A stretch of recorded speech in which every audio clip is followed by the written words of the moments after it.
Welcome to the Master Cars Pro channel. Today we'll talk about the problems and weaknesses of Skoda Octavia. It might not look, it'll set your heart on fire, but the Skoda Octavia estate is probably in the real world one of the best all-round cars you can buy.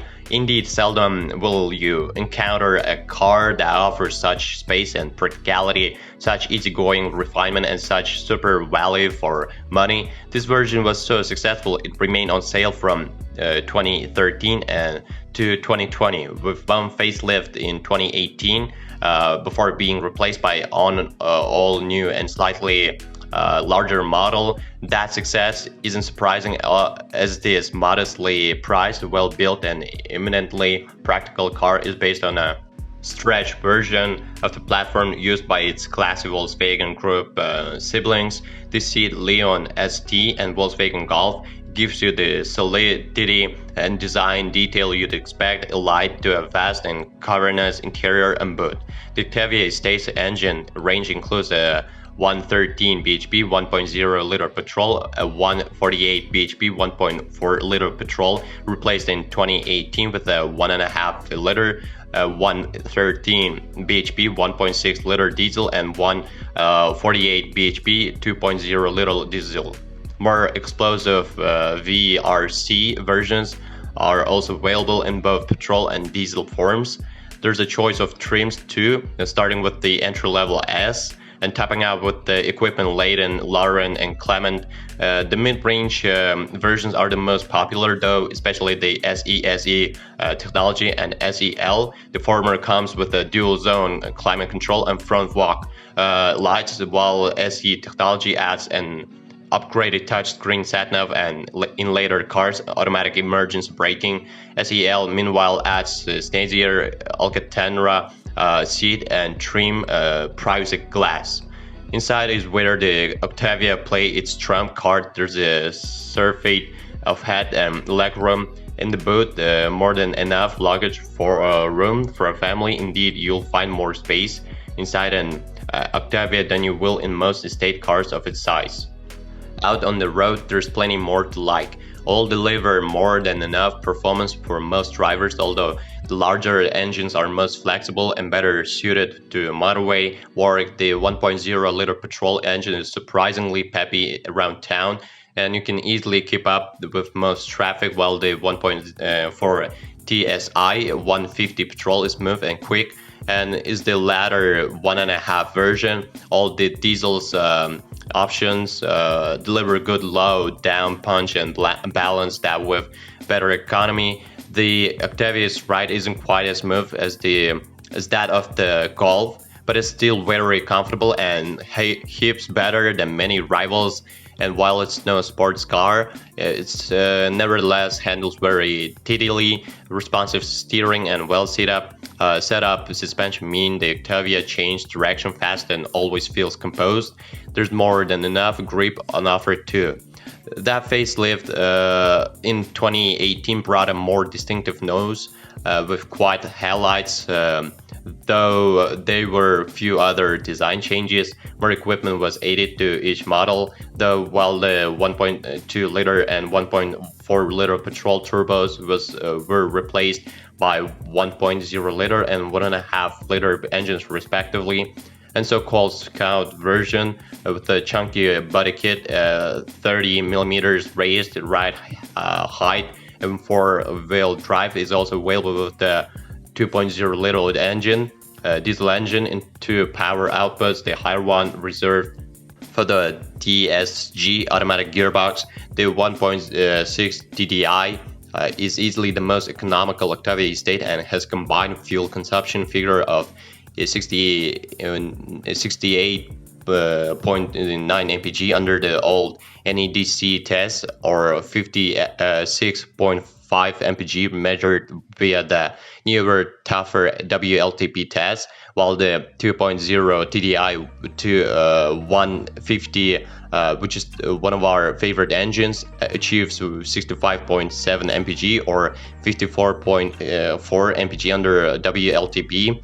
The 1.0 liter TCI 115 three-cylinder petrol engine, meanwhile can return a combined NEDC number of 58.9 mpg or 50.4 mpg WLTP, while the 1.4 TSI 140 can return 54.3 mpg NEDC, while the latest 1.5 liter can claim an average of 51.4 mpg under the WLTP test. Not all engines were available before the April 2017 tax changes, so we're concentrating on the ones that are here. The 1.6 TDI has the lowest figure of 99 grams per kilometer, while our preferred 2.0 TDI puts out 117 grams per kilometer. The best petrol is the 1.0 with 105 grams per kilometer. Pay attention to which 1.4 petrol you have, because the 148 bhp version has lower emissions, 119 grams per kilometer, compared with the 138 bhp model, 121 grams per kilometer. The slow-selling 1.2 and 1.8 petrols put out 117 grams per kilometer and 141 grams per kilometer respectively. Servicing is cheaper than many rivals, and Skoda has a fixed price scheme for cars over 3 years old, where an oil change is 184 pounds, along with the periodic intervals for the air filter 45 pounds, pollen filter 35 pounds, and where equipped diesel fuel filter 59 pounds. It's worth nothing that all diesel Octavias and most petrols have a timing belt that needs to be replaced every 5 years at a Skoda dealer at a cost of 49 pounds. In addition, it makes sense to replace the water pump at the same time. Insurance costs are slightly cheaper than an equivalent Volkswagen due to Skoda's cheaper repair costs. The Octavia is large and immensely practical estate, so it might have been used for a variety of duties, including family course, taxi runs, and trips to the local trip. Tip: it'll clean up well, but check for any more serious domestic damage. As with any used car purchase, you should check mileage details and the car's history. Inspect the bodywork for signs of scuffs, maybe caused in tight urban car parks, and the wheels for any curb damage. Check that the seats all fold as they should, and make sure the upholstery is in a good condition throughout. Several Octavia owners have reported issues with the dual clutch DSG automatic gearbox, with some reporting electrical glitches and other mechanical faults. It's therefore imperative to make sure that any automatic Octavia changes through the gears smoothly and without hesitation in both manual and automatic modes. Don't forget to get the car up to speed and check that the oil for the gearbox has been changed every 38,000 miles. Other Octavia owners have reported glitches with the sat-nav system and other minor electrical niggles, so it's worth taking the time to make sure everything works okay. Some owners have also reported failure of the water pump, leading to large bills. The child lock can disengage without the driver knowing, with the potential for occupants being able to open the door from the inside and get out of the car. This recall involves Octavias made between 25 November 2015 and 14 April 2016.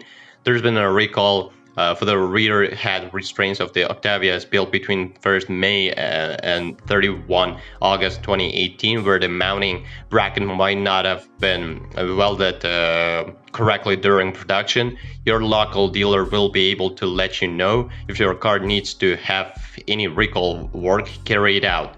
The rear wheel bearing housing on some Octavias assembled between 1st and 31st August 2017 could shatter because the metal wasn't hardened correctly during manufacture. If your car is affected, it'll need to have new housing fitted at a Skoda dealer to sort the issue. Drivers airbag on a small number of cars made between 8 January and 28 February 2018 might not inflate quickly enough in a collision and will require a new unit to be installed by a dealer to fix the problem.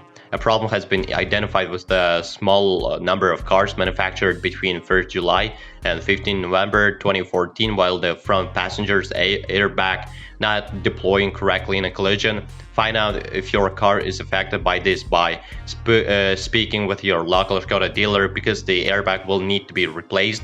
Primer may not have been added to the rear side window seals of some cars made from 20 August 2019. Any car affected by this will need to have the side windows replaced as part of this action.